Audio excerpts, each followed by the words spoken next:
Siôn a Siôn o'r Wyrligigs golwg wedi ymladd ar y ddau yn chi. Sut dath i'r chwifan hyn yma? O'n gret. O'n hwyl de. Gael chwarae eto yn Eisteddfod de. Chos da chi'n cael ymateb da iawn yn Eisteddfod bob blwyddyn dydach? Mae'n gres di, mae'n hir crowd. Digon da yna de. Oedden nhw weld yr ymateb da i chdi, a Siôn yn ochr chwith, Siôn ochr chwith a Siôn ochr dde. Siôn ochr chwith ydy Siôn sy'n chwarae fo Gen Geniro. Ti wedi cael dwrnod prysur ofnadwy heddiw yma, wedi rhithro o un gig i'r call yn yma, do? Do, dwrnod ofnadwy a brysur. Dwi'n cael ta 5 gig gyd efo'i gilydd. A dwi'n shattered. Mae golwg wedi blino na chdi. Dim rock and roll, dim aros ar dy draed rhwng os, oce? Na, dim hynna. Ella nos fori. Ella gael jans i ymlacio mwy fori.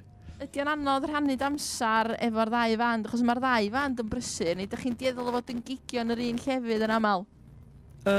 Na, dwi'n gwybod, os dwi'n cael booking, dwi'n gorau mynd i'r gig yna cyn y gig arall, math o beth. Nid dim gwahaniaeth, really.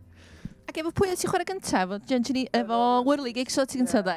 Efo Wyrligigs yn y gyntaf, o'n i ta 16, dwi'n meddwl. Ta 5 mlynedd yn ôl. Wedyn newydd mynd efo Gengeniro rhad dwytha. Chwarae bes, wedyn. Amser da, efo'r ddau band. Dyn efo sengl newydd, Dolphin Pink a Melyn allan. Wsos yma. Efo Gengeniro.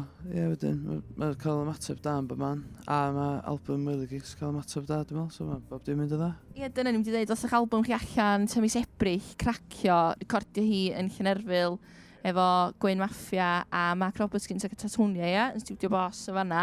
Hapus efo, sut ymaseb mae'r album di gael, Siôn? Do, mae'n gres di. Da ni wedi capture atmosphere y band yn yr album, da ni'n meddwl. Mae gael Gwyn a Mark i producio fo, di rhoi troiad gwahanol ar y band, dwi'n meddwl. So, mae'n wbeth gwahanol i beth ni'n neud usually, ti'n so, da ni'n eitha hapus. Ie, mae'n gres. Ha ffordd i helpu chi newid eich sŵn neu helpu newid eich cyfeiriad chi mewn cerddoriaeth? Wel, mae'n jyst adio mwy o melodies i caneuon ni. Usually mae'n jyst straight, chords o bob dim trwy can i gyd. Ond rwan mae gen i bach o melodies on top a bach o amrywiaeth trwy caneuon. So, mae'n wrth gwahanol i beth yn usually neud, so just literally 3-piece band. Ni wedi overdubio cwbl o pethau a stwff, so mae'n gwahanol i beth yn usually neud. So, O da iawn yn swnio'n arbennig o dda, beth yma ag oedd chi'n swnio dda hyn yma. Sgyn Wyrligigs, yw'r beth arall ar y gweill yn Eisteddfod yma, Siôn? Gan i'r gig ar y maes, sori. Ta 2 gloch, 1 gloch, 1 gloch. Bant yna, gyfnod adrodd. Ac i di noson o gwrs ceno, ia? Caf, definite.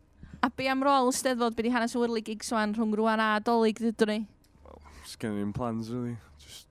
Da ni just os oes yna gigs yna, na ni troi fyny, os mae pobl dal isio ni, na ni dal chwarae, ond os oes yna rhywun sydd isio ni chwarae, na ni'n cario flaen chwarae. Just hobby di o, de. Hobby, ydych chi'n mwynhau, dydach? Ie, just neud o'n laff da ni, dwi. Hei, mae wedi bod yn gret sgwrsio fe heno. Dwi'n siŵr fydd na ddigon o gigs rhwng rwan a dolyg. Gwch chi fi nôl i joio wan a noson y gwrs cynnig, Siôn. Definite. Diolch yn fawr iawn i'ch bois.